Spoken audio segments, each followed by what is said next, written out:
Now, in Wikipedia, there's this neat graphic illustrating how gerrymandering helps a party.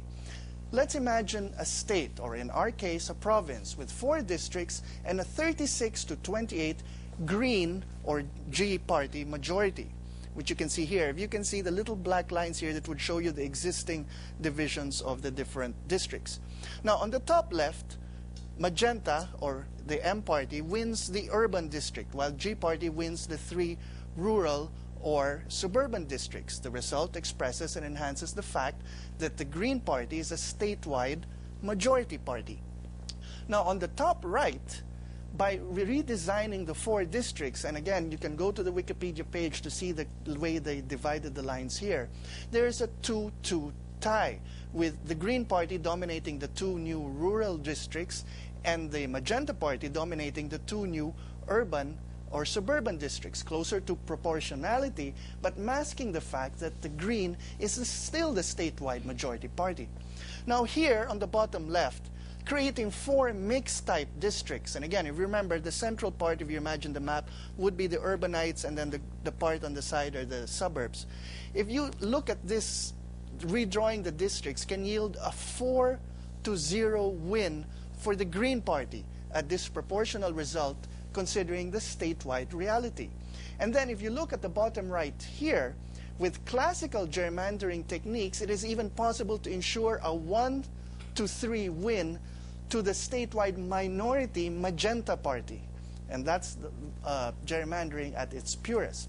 Now, here's just 2 quick examples from the USA shown in the Wikipedia entry. And again, just look at the map and look at the way the district is drawn. You can see, therefore, whether it's to help a party or a family. You see here, these are the districts and how weirdly shaped they are, just to put a particular territory within the district so that it will vote for whoever wants to run for office. You can see how a particular party or a family, or in our case, usually an entrenched political dynasty, gerrymandering is useful to them. Now, going back to real life, Quezon Province has been divided before. In 1951, President Elpidio Quirino created the sub-province of Aurora. And in later years, proposals were made in Congress to separate the sub-province of Aurora from Quezon Province. During one such discussion in our Congress, Senator Lorenzo Tañada sent a telegram to his supporters in Lucena saying, "Please object to the bill proposing the autonomy of Aurora as a distinct political unit." The telegram asked his constituents to write in. Now, he said that separating the sub-province of Aurora from Quezon was not the solution to charting its future, a way to improve the prospects of progress for the whole province, as it would only create a new homegrown principalia, he said, interested only in their personal economic advancement. But then, during the Marcos years, in 1979, the province was split into Quezon and Aurora anyway. Now, the late Lorenzo Tañada's argument is one maintained by Juan Mercado. The creation of new provinces is justified on developmental grounds, but in reality, what it fosters is the political dominance of the political class that engineered the creation of the new province. Mercado seems to think that gerrymandering is out of control.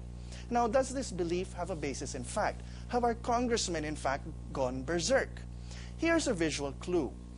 In 1951, President Elpidio Quirino added the ring of stars you see around the presidential seal. His EO 451 stated the number of stars equaled the number of provinces in the Philippines as of that time, and at that time it was 52.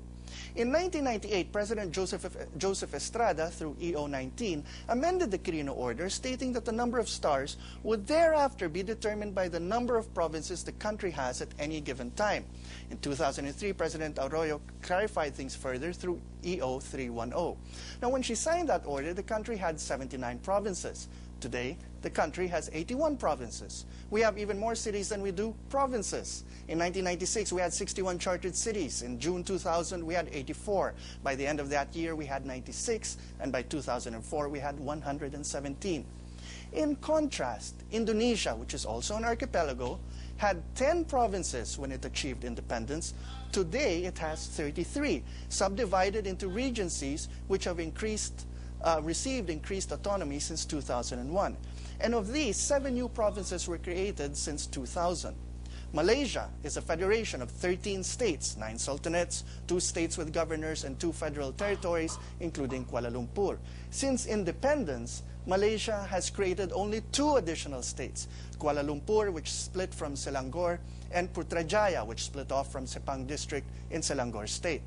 Even Thailand has 76 provinces and 2 specially governed districts. Now, the number of Thai provinces has actually gone down. In 1915, the country, then Siam, had 83 provinces. Provinces were actually merged from 1915 to 1950, and from 1951 to the present, only about 10 additional provinces were created after the period of provincial consolidation. India, gigantic in size, the 7th largest country in the world, has 28 states and 7 federally governed union territories. Now, do you remember how the division of Cebu, for example, into 2 new provinces was proposed not so long ago? You will recall I spoke favorably of the decision of the Cebuano electorate to maintain the unity of their province. Now, this Wikipedia map shows that the Cebuanos who resisted the gerrymandering their officials wanted had past precedents to guide them. In 1995, voters rejected splitting Isabela province into 2. And I remember asking back during the debates over the future of Cebu, if instead of further subdividing the country, we shouldn't consider consolidating our provinces. Now, it's quite conceivable that we will manage to double the number of provinces from the 52 in 1951 to 102 within the next decade, or a period of 60 years. In the same amount of time, it hardly seems possible that our neighbors will do the same. Yet our national territory has remained fixed, and with the vast increase in political subdivisions, who can show any benefits to the public? Now, the debate over Quezon Province's division will surely be one to watch, with as much interest as the debates over the division of Cebu. And the battle lines are clear. The Catholic Church will go great guns for the division in tandem with the political leadership of the 3rd and 4th congressional districts who stand to gain a new province. On the other side is what can only be called in political terms a pipsqueak movement. If you have a chance to go online and see what ordinary citizens, on the other hand, think, a good place to start are the forums in Skyscraper City. You can also go to Google and search for blogs, including those of residents of Gumaca, some of whom are happy their city would become a provincial capital, and others who aren't as keen. So when we return, we'll have the pros and the cons give their sides to you.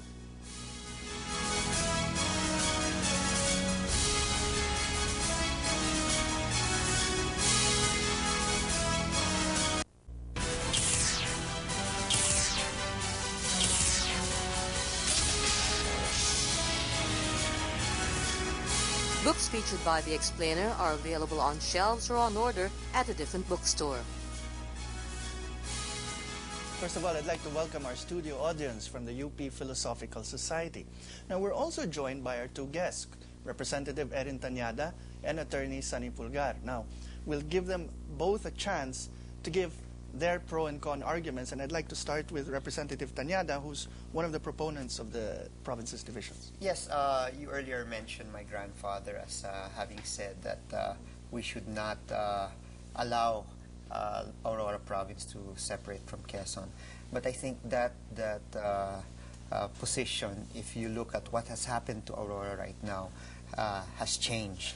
Well, he's not here to actually look at this, but I think if we look at the question of development, since Aurora province has separated from our province, its Human Development Index is 4 steps above that of Quezon province. It's ranked number 38. Quezon province is ranked number 42.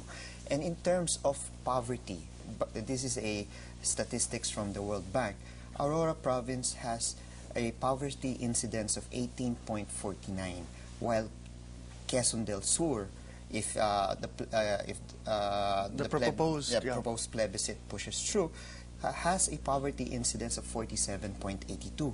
Quezon del Norte has a poverty incidence of 34.78.